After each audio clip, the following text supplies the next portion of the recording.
Hello hello hello students, West Bengal commerce ক্লাসে তোমাদের সবাইকে স্বাগত।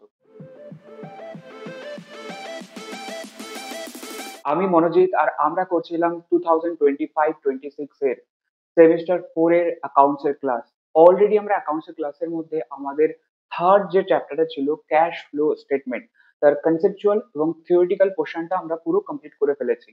আর আমরা নেক্সট কয়েকদিনের মধ্যেই লাইভ ক্লাস শুরু করতে চলেছি ইউটিউবের ওপরে। তো তোমরা লাইভ আমার কাছে প্রত্যেকটা চ্যাপ্টারের সামস গুলো করতে পারবে। তাই আমরা প্রথমে প্রত্যেকটা চ্যাপ্টারের কনসেপচুয়াল এবং থিওরিটিক্যাল পোর্শনটা কমপ্লিট করব। সেটা করে তোমরা রিভিশন করবে। তারপরে আমরা যখন সামসের চ্যাপ্টার গুলো করবো, অর্থাৎ হাতে কলমে অঙ্কগুলো করবো চ্যাপ্টার ওয়াইজ, লাইভ ক্লাসের মধ্যে তোমাদের পুরো অঙ্কগুলো কমপ্লিট হয়ে যাবে। তো আজকে আমরা আমাদের সিলেবাসের সেকেন্ড যে চ্যাপ্টারটা সেটা করতে চলেছি। চ্যাপ্টারের নাম হচ্ছে অ্যাকাউন্টিং ফর শেয়ার ক্যাপিটাল, অর্থাৎ শেয়ার মূলধনের হিসাব নিরীক্ষণ। অর্থাৎ আমরা কোনো কোম্পানি কি করে থাকে, কোনো কোম্পানি তার অ্যাকাউন্টসে যে শেয়ার গুলো বিক্রি করে থাকে সেই শেয়ারের হিসাব নিকাশ কিভাবে করবে, শেয়ার কাকে বলে, শেয়ার কিভাবে বিক্রি হয়, শেয়ার কত রকমের হয়, এই সমস্ত বিষয়গুলো আমরা এই চ্যাপ্টারের মধ্যে ডিসকাস করতে চলেছি। অ্যান্ড মোস্ট ইম্পর্টেন্টলি, কোনো কোম্পানি যখন শেয়ার বিক্রি করে থাকে আমরা দেখে থাকি যে শেয়ার মার্কেট থেকে শেয়ার কেনা যায়। যেমন টাটা কোম্পানির শেয়ার কিনতে পারি, রিলায়েন্স কোম্পানির শেয়ার কিনতে পারি। এমনই সমস্ত কোম্পানির শেয়ার শেয়ার মার্কেট থেকে কেনা যেতে পারে। তো যখন কোনো কোম্পানি তার শেয়ারটাকে শেয়ার মার্কেটে বিক্রি করছে বা তুমি যখন কিনছো, তখন কোম্পানির অ্যাকাউন্টেন্ট সেই ট্রানজাকশনস গুলোকে তার হিসাবে কিভাবে দেখাবে, এই সমস্ত বিষয়গুলো আমরা এই চ্যাপ্টার্স এর মধ্যে অ্যাকাউন্টিং ট্রানজাকশন গুলোকে দেখবো। সবার আগে বলি, আমাদের সিলেবাসে সেমিস্টার 4 এর সিলেবাসে এই চ্যাপ্টার থেকে টোটাল 10 মার্কস আসতে চলেছে। 10 মার্কসের মধ্যে 5 মার্কসের একটা কোশ্চেন আসবে, 3 মার্কসের একটা কোশ্চেন আসবে, আর 2 মার্কসের একটা কোশ্চেন আসবে। এই চ্যাপ্টারের মধ্যে 2 মার্কসের থিওরিটিক্যাল কোশ্চেন আসবে, 3 মার্কসের থিওরিটিক্যাল কোশ্চেন বা ম্যাথামেটিক্যালও আসতে পারে, আর 5 মার্কসের একটা ম্যাথামেটিক্যাল কোশ্চেন আসবে। তবে সেই কোশ্চেনের অল্টারনেটিভে আরো একটা সামস বা একটা থিওরিটিক্যাল কোশ্চেনও কিন্তু থাকতে পারে।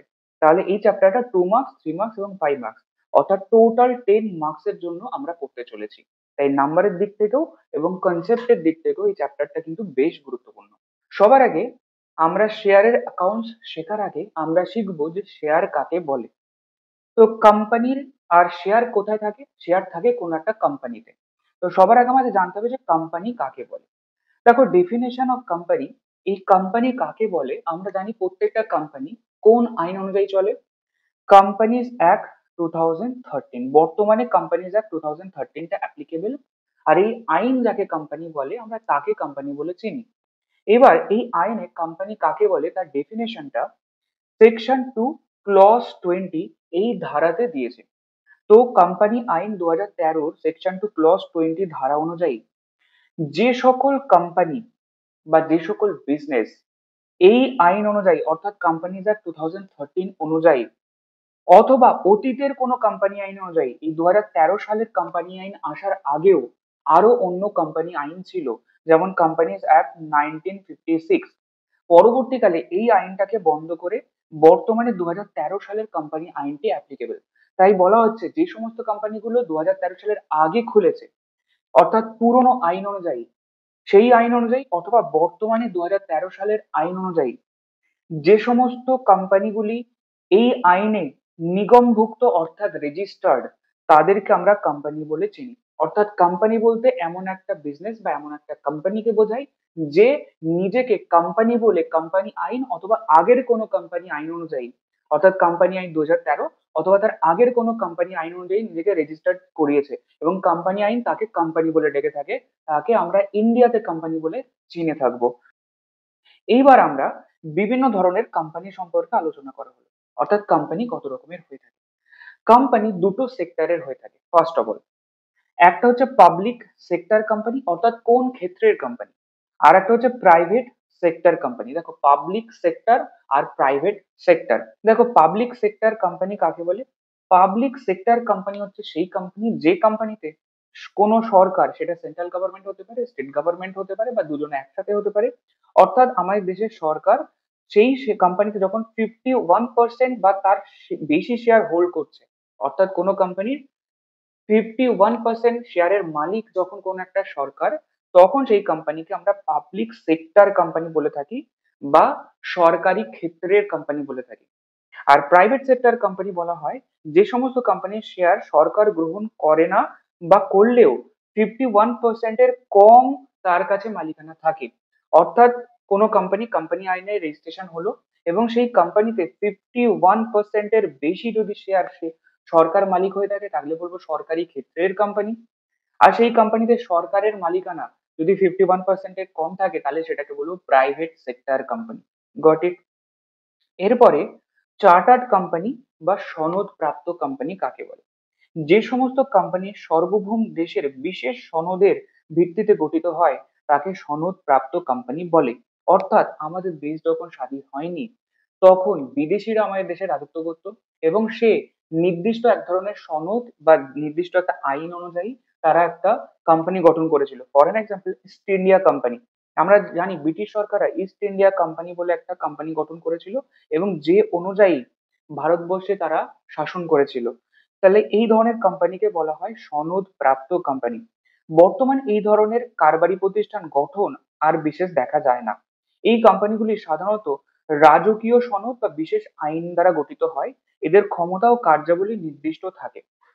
বর্তমানে কোনো নির্দিষ্ট রাজারা নেই, বর্তমানে নির্দিষ্ট কোনো শাসন করার মতো কোনো বিদেশি শক্তি নেই ভারতবর্ষে, তাই অবশ্যই কোনো সনদ বা কোনো রাজার আদেশ অনুযায়ী আমাদের দেশে কোনো আইন গঠিত হয় না। তাই বলা হচ্ছে এই ধরনের কোম্পানি বর্তমানে আর দেখা যায় না। এরপরে বিধিবদ্ধ বা স্ট্যাটিউটরি কোম্পানি। বিধিবদ্ধ বা স্ট্যাটিউটরি কোম্পানি আমরা তখন বলবো যখন কোনো লোকসভা বা বিধানসভার বিশেষ আইনের ক্ষমতা বলে গঠিত হয়, তাকে বিধিবদ্ধ কোম্পানি বা স্ট্যাটিউটরি কোম্পানি বলে। অর্থাৎ ভারতবর্ষে আমরা জানি কোম্পানি হতে গেলে কোম্পানি আইন 2013-তে রেজিস্ট্রেশন করালেই তাকে কোম্পানি বলে। কিন্তু ভারতবর্ষে আরো এক ধরনের কোম্পানি হয়ে থাকে যেগুলো নিজেই নিজের জন্য আইন বানায় এবং তারপরে সে নিজেকে তৈরি করে। এই ক্ষমতাটা শুধুমাত্র গভর্নমেন্টের কাছেই রয়েছে। অর্থাৎ সাধারণ মানুষ চাইলে সেটা তৈরি করতে পারবে না। কিন্তু আইনটা কে বানায়? সরকারই বানায়। তাই সরকার যদি মনে করে পার্টিকুলার কোনো একটা বিজনেসের জন্য আমি আগে একটা আইন বানাবো এবং সেই আইন অনুযায়ী একটা বিজনেস তৈরি করব, তাহলে কোম্পানি, তাহলে আইন বানাচ্ছে সরকার এবং তারপরে সেই আইন অনুযায়ী বিজনেসটাও বানাচ্ছে সরকার। তাই বিশেষ কোনো আইনের দ্বারা যখন কোনো বিশেষ কোনো কোম্পানি গঠিত হয় তখন তাকে আমরা বলে থাকি স্ট্যাটিউটরি কোম্পানি বা বিধিবদ্ধ কোম্পানি। ফর এন এক্সাম্পল আমরা বলতে পারি এলআইসি, লাইফ ইন্স্যুরেন্স কর্পোরেশন, এটাও একটা নির্দিষ্ট আইন অনুযায়ী। RBI, reserve bank of India, নির্দিষ্ট একটা আইন অনুযায়ী। তাহলে দামোদর ভ্যালি কর্পোরেশন, ভারতীয় বিদেশ সঞ্চার নিগম, এই সমস্ত বিশেষ বিশেষ বিজনেস বা কোম্পানিগুলো নির্দিষ্ট আইনের মাধ্যমে পাশ করিয়ে তবে তৈরি করা হয়েছে। তাই এগুলো হচ্ছে বিধিবদ্ধ কোম্পানি বা স্ট্যাটিউটরি কোম্পানি। এরপরে নিবন্ধিত কোম্পানি বা রেজিস্টার্ড কোম্পানি কাকে বলে? আমি আমার বিজনেসটা যখনই কোম্পানি আইনে রেজিস্ট্রেশন করালাম তখন থেকে কালকে আমাকে কোম্পানি বলে ডাকা হবে এবং যে সমস্ত বিজনেস গুলো কোম্পানি আইনে রেজিস্টার্ড তাকে বলা হয় রেজিস্টার্ড কোম্পানি বা বিধিবদ্ধ নিবন্ধিত কোম্পানি। Got it? তাহলে আমি বলতে পারি টাটা কোম্পানি, রিলায়েন্স কোম্পানি এরা সব হচ্ছে আমার কি নিবন্ধিত কোম্পানি বা রেজিস্টার্ড কোম্পানি। Got it? এরপরে সীমিত দায়যুক্ত কোম্পানি। দায়ের ভিত্তিতে কোম্পানিকে আবার অনেক রকম ভাবে ভাগ করা যেতে পারে। যে সকল কোম্পানির শেয়ার গ্রহীতাদের দায় সীমিত, অর্থাৎ আমি যতগুলো শেয়ার কিনেছি, ধরো মনে করো আমি 100টা শেয়ার কিনলাম, তাহলে আমার ম্যাক্সিমাম দায় এই শেয়ারের দাম অবধি সীমিত, একে বলবো সীমিত দায়যুক্ত কোম্পানি। গ্যারান্টি যুক্ত কোম্পানি বা গ্যারান্টি কোম্পানি কাকে বলে? যখন কোনো শেয়ার হোল্ডার তার দায় নির্দিষ্ট গ্যারান্টি অবধি স্থির থাকে তখন তাকে গ্যারান্টি যুক্ত কোম্পানি বা গ্যারান্টি কোম্পানি বলা হয়। যেমন আমি একটা শেয়ার, কোন একটা কোম্পানি তৈরি করলাম, সেখানে শেয়ার কিনলাম এবং আমি বললাম কোম্পানি যখন অসুবিধা হবে, কোম্পানি যখন বন্ধ হয়ে যাবে, আমি 10 লাখ টাকা অব্দি দিতে রাজি থাকবো। অর্থাৎ আমি গ্যারান্টি দিলাম কোম্পানি বন্ধ হয়ে গেলে 10 লাখ টাকা দেবো। তাহলে আমার গ্যারান্টি রয়েছে এখানে, তাই এই ধরনের কোম্পানিকে বলা হয় গ্যারান্টি যুক্ত কোম্পানি। এরপরে অসীম দায়যুক্ত কোম্পানি। যে সমস্ত কোম্পানি শেয়ার হোল্ডারদের দায় অসীম, আনলিমিটেড, অর্থাৎ কোম্পানির যা লাইবিলিটি থাকবে শেয়ার হোল্ডাররা সেটা পেমেন্ট করবে, এই ধরনের কোম্পানিকে বলা হয় অসীম দায়যুক্ত কোম্পানি বা আনলিমিটেড কোম্পানি। তাহলে এরপরে আমরা দেখবো যে কোম্পানির টাইপ কত রকমের, অর্থাৎ কোম্পানি আইন অনুযায়ী কোম্পানিকে আবার দুই ভাগে ভাগ করা হয়েছে। এই দুটো টাইপের কোম্পানি ম্যাক্সিমাম হতে পারে। অর্থাৎ একটা হচ্ছে প্রাইভেট কোম্পানি আর একটা হচ্ছে পাবলিক কোম্পানি। তাহলে আমি যদি বলি কোম্পানি কত রকমের হয়, তাহলে দু রকমের, আইদার সেটা প্রাইভেট কোম্পানি অথবা পাবলিক কোম্পানি। এবার কোম্পানির বিভিন্ন বেসিসে শ্রেণী বিভাগ করা হয় তো সেইগুলো আমরা এতক্ষণ আলোচনা করছিলাম যে দায়ের ভিত্তিতে কত রকমের হতে পারে, সরকারের মালিকানার ভিত্তিতে কত রকমের হতে পারে। আর আমরা এখন বলছি কোম্পানি কত রকমের হতে পারে। কোম্পানি দু রকমের হতে পারে, একটা হচ্ছে প্রাইভেট কোম্পানি আর পাবলিক কোম্পানি। প্রাইভেট কোম্পানি কাকে বলে? যে কোম্পানি সর্বনিম্ন সদস্য সংখ্যা মিনিমাম 2 জন আর সর্বাধিক অর্থাৎ ম্যাক্সিমাম সদস্য সংখ্যা বা মালিক 200 জন হতে পারে, তার বেশি হতে পারবে না। এবং যে কোম্পানি তার শেয়ারটা শেয়ার মার্কেটে পাবলিকলি বিক্রি করতে পারে না, অর্থাৎ জনসাধারণের কাছে বিক্রি করতে পারে না, রেস্ট্রিকশন রয়েছে, সেই ধরনের কোম্পানিকে বলা হয় প্রাইভেট কোম্পানি। এই ধরনের কোম্পানিগুলো তাদের শেয়ার বিক্রি করতে গেলে পার্সোনালি কাকে বলতে হয় যে আপনি কি আমার শেয়ার কিনবেন? যেমন করে বর্তমানে আমাদের একটা ফেমাস শো, যেমন সনি টিভিতে শার্ক ট্যাঙ্ক অফ ইন্ডিয়া বলে যে শোটা হয়, যেখানে বিভিন্ন কোম্পানির মালিকগুলো আসে, তারপরে বিভিন্ন অলরেডি এস্টাবলিশড ইনভেস্টরদেরকে অ্যাপ্রোচ করে এবং বলে আপনি কি আমার কোম্পানির শেয়ার কিনবেন?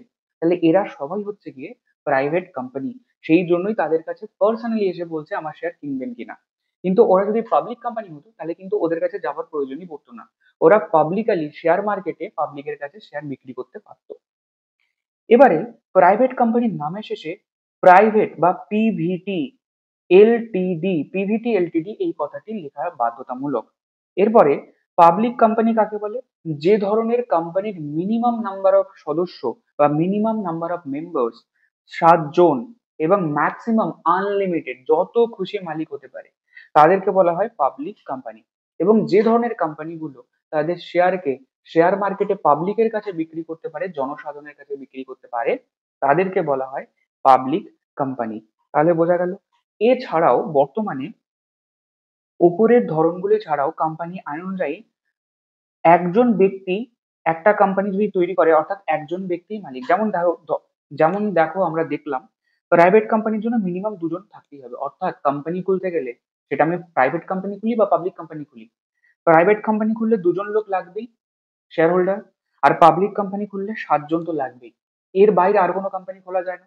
কিন্তু বর্তমানে আমাদের দেশে কোম্পানি আইন অ্যালাউ করে যে যদি মনে করে নিজেই নিজের মালিক এবং নিজেই আমায় একাই একটা কোম্পানি চালাতে চাই, তাহলেও তোমাকে অ্যালাউ করা হয়েছে। সেটাকে বলা হয় 1% কোম্পানি। অর্থাৎ আমি মনে করলাম আমার কোম্পানির মালিক আমি একাই থাকবো এবং আমি কোম্পানি ক্রিয়েট করতে চাই, তাই বর্তমানে আমি 1% কোম্পানি খুলবো এবং সেখানে একজনই মালিক হবে এবং কোম্পানি আইনে আমার ব্যবসাটাকে রেজিস্ট্রেশন করাবো এবং কাল থেকে বলা হবে 1% কোম্পানি। বোঝা গেল? এরপরে দেখি, কোম্পানি তো বুঝতে পারলাম যে কোম্পানি কাকে বলে, কত রকমের হয়।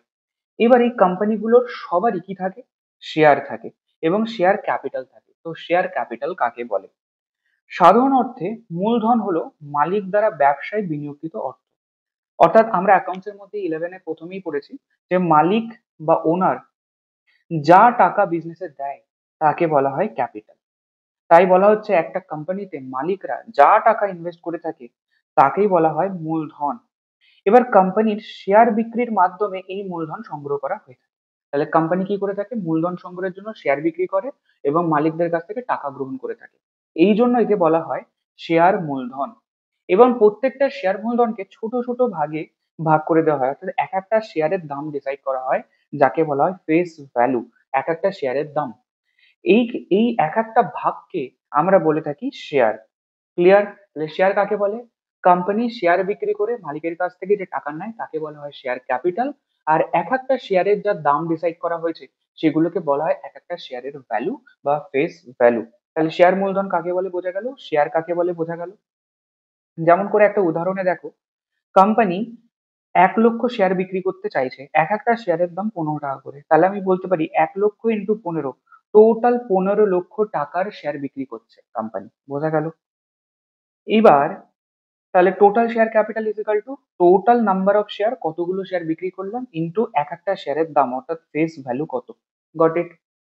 এরপরে শেয়ারের সংজ্ঞা। শেয়ার কাকে বলে আমরা একটু আগে ডিসাইড করেছি।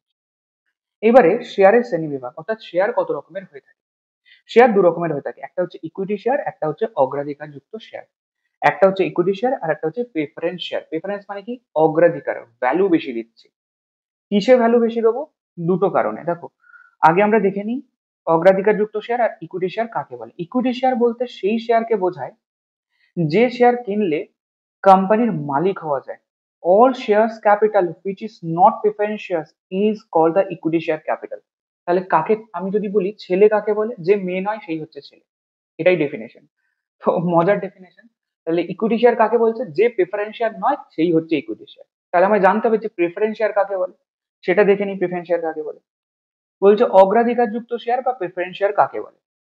প্রেফারেন্স শেয়ার আমরা তখন সেই শেয়ারকে বলবো যখন কোনো শেয়ার হোল্ডার বা শেয়ার কেনার পর একটা নির্দিষ্ট হারে প্রত্যেক বছর লভ্যাংশ পাওয়ার অধিকার রয়েছে।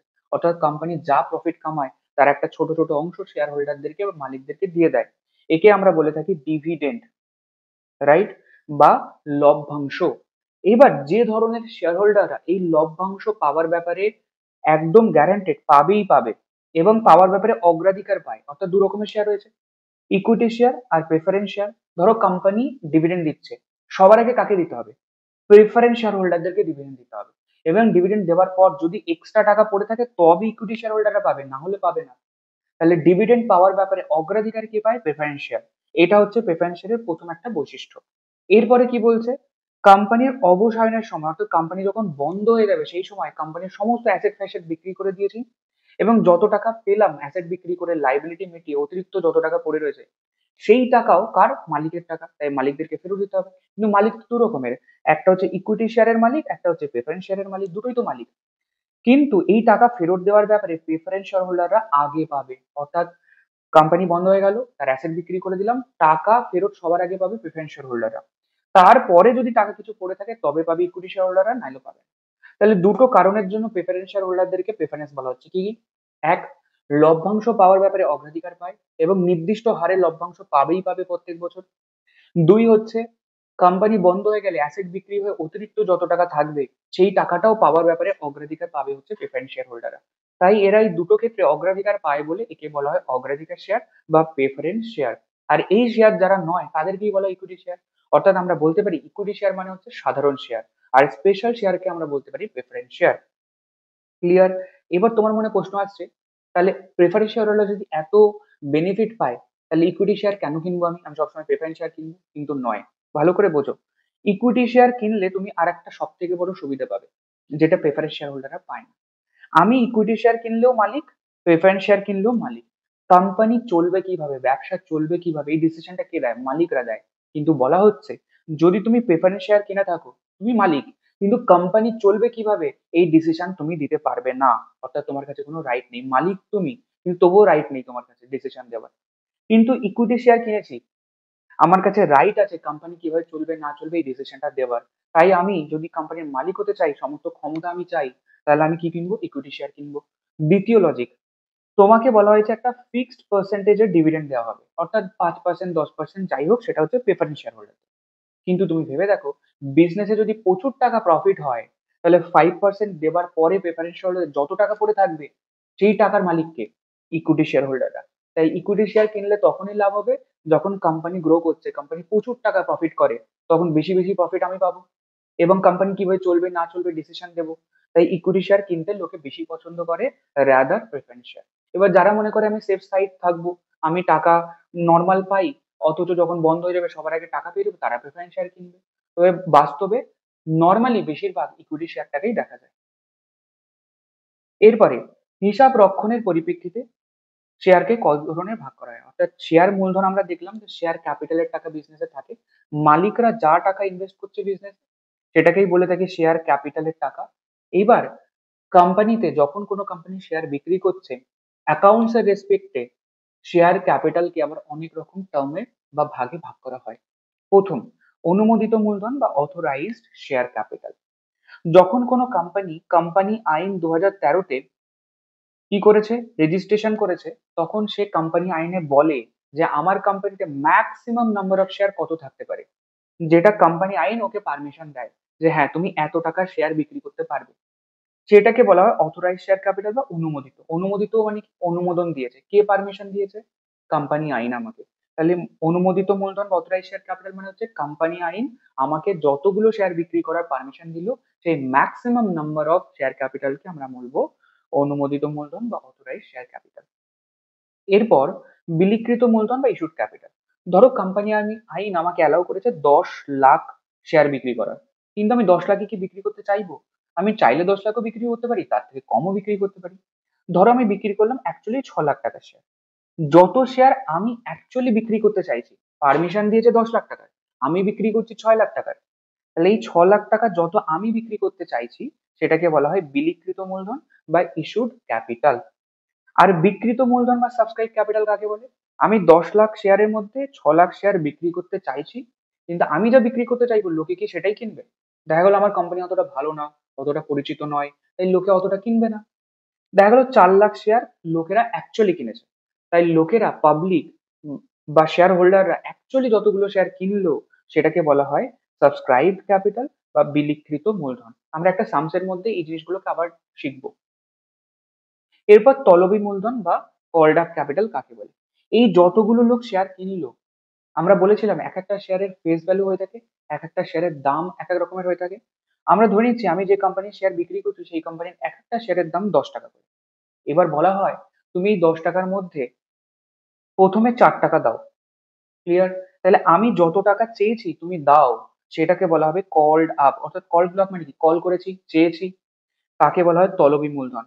অর্থাৎ টোটাল ফেস ভ্যালু যত টাকা দামের এক একটা শেয়ারের, তার মধ্যে যত টাকা আমি তোমার কাছে চেয়েছি, অর্থাৎ কোম্পানি তোমার কাছে চাইছে, সেটাকে বলা হবে কল্ড আপ ক্যাপিটাল বা তলবি মূলধন। অতলবি মূলধন আমি যত টাকা চাইনি, তাহলে 10 টাকার মধ্যে 4 টাকা চেয়েছি, 6 টাকা এখনো চাইনি, যত টাকা চাইনি সেটা হচ্ছে অতলবি বা আনকল্ড আপ ক্যাপিটাল। এবার মজার বিষয়, আমি তোমার কাছে 4 টাকা করে চেয়েছি, কল্ড আপ। এবার অনেক সময় দেখা যায় কিছু কিছু শেয়ার হোল্ডার টাকা দেয় না, তাহলে এই 4 টাকার মধ্যে মনে করো 3 টাকা দিয়ে দিয়েছে, তাহলে যত টাকা দিয়ে দিল সেটাকে বলবো আদায়কৃত বা পেইড আপ ক্যাপিটাল। অর্থাৎ যত টাকা চেয়েছি তার মধ্যে তুমি যত টাকা দিয়ে দিয়েছো সেটা হচ্ছে আদায়কৃত বা পেইড আপ ক্যাপিটাল। আর তুমি 1 টাকা করে এখনো দাওনি, আমি চেয়েছি তাও তুমি দাওনি, সেটাকে বলবো অনাদায়কৃত বা unpaid up capital. Got it?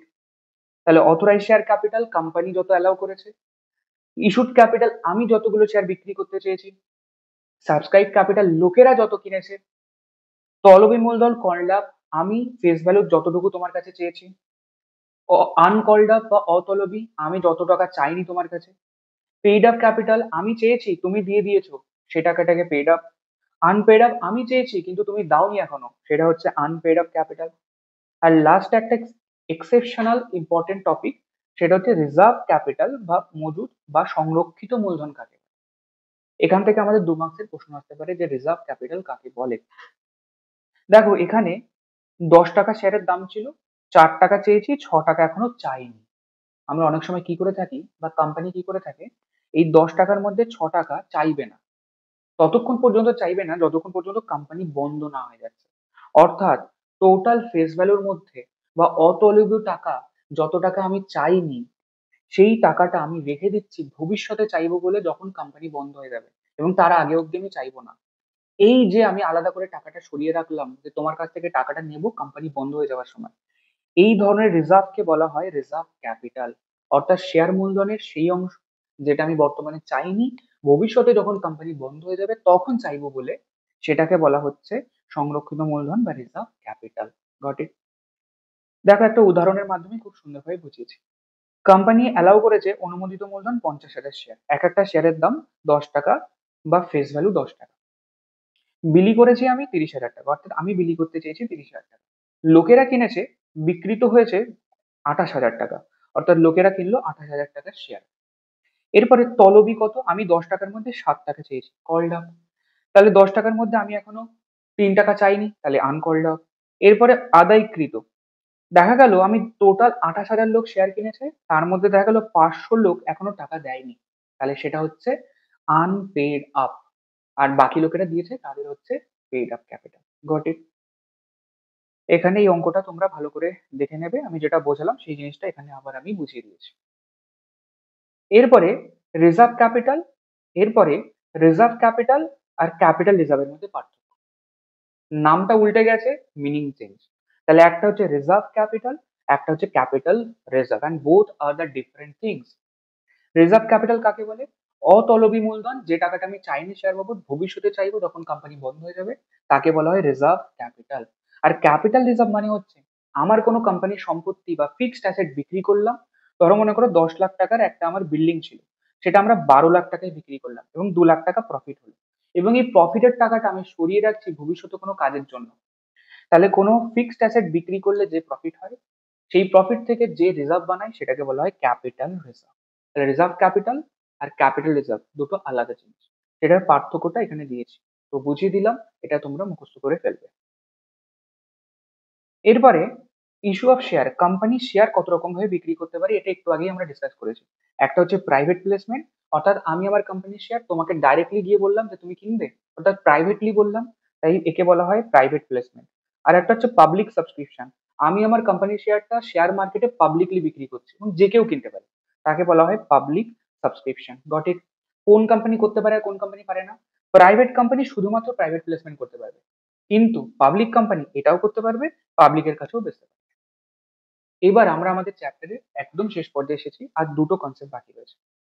Share আবন্টন বা শেয়ার বরাদ্দের প্রকারভেদ বা টাইপস অফ অ্যালটমেন্ট। আমরা যখন শেয়ারটাকে বিক্রি করছি, আমরা কত রকম টাইপে বিক্রি করতে পারি। এক, প্রো রাটা অ্যালটমেন্ট বা অনুপাতে বরাদ্দ। তার মানে হচ্ছে কোম্পানি যখন বিনিয়োগকারীদের কাছ থেকে শেয়ার আবেদনের অর্থ পান, তা যদি প্রয়োজনের তুলনায় বেশি হয়, ধরো মনে করো আমি 10,000 শেয়ার বিক্রি করতে চাইছি, কিন্তু আমার কাছে 50,000 লোক শেয়ার কিনবে বলে অ্যাপ্লিকেশন দিয়েছে, তাহলে কি আমি 50,000 লোককে শেয়ার দিতে পারবো? পারবো না, আমি মাত্র 10,000 লোককে শেয়ার দিতে পারবো। এবার এটাকে অনুপাতে দেওয়া যেতে পারে, অর্থাৎ যে যতগুলো শেয়ার অ্যাপ্লাই করেছে তার মধ্যে অনুপাতে সবাইকে একটা দুটো করে শেয়ার দিচ্ছি।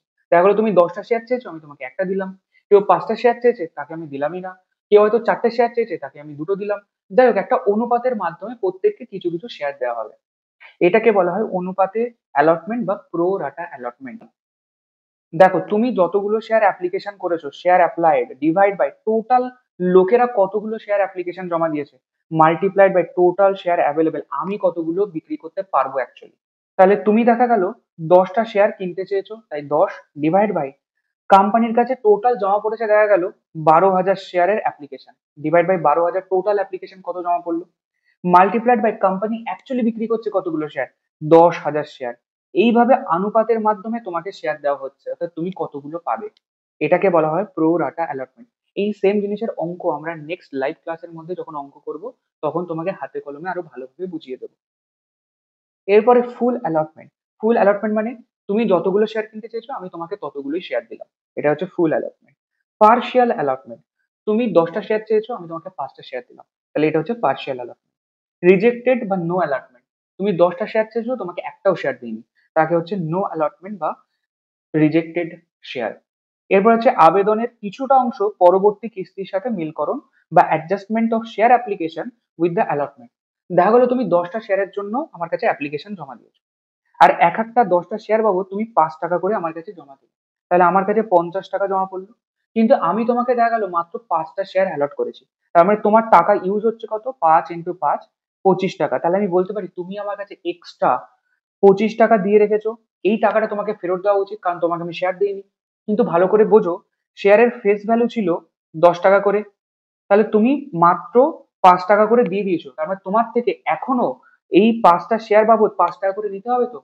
তাই বলা হচ্ছে এখানে যে তুমি 25 টাকাটা এক্সট্রা দিয়ে রেখেছো, আমি ধরে নিচ্ছি সে টাকাটা পরবর্তী টাকা যেটা বাকি রয়েছে তার বাবদ তুমি আগে থেকে দিয়ে রেখেছো, অর্থাৎ অ্যাডজাস্ট করছি ফেরত না দিয়ে। এটাকে আমরা বলবো আবেদনের কিছুটা অংশ পরবর্তী কিস্তির সাথে মিলকরণ। Got it?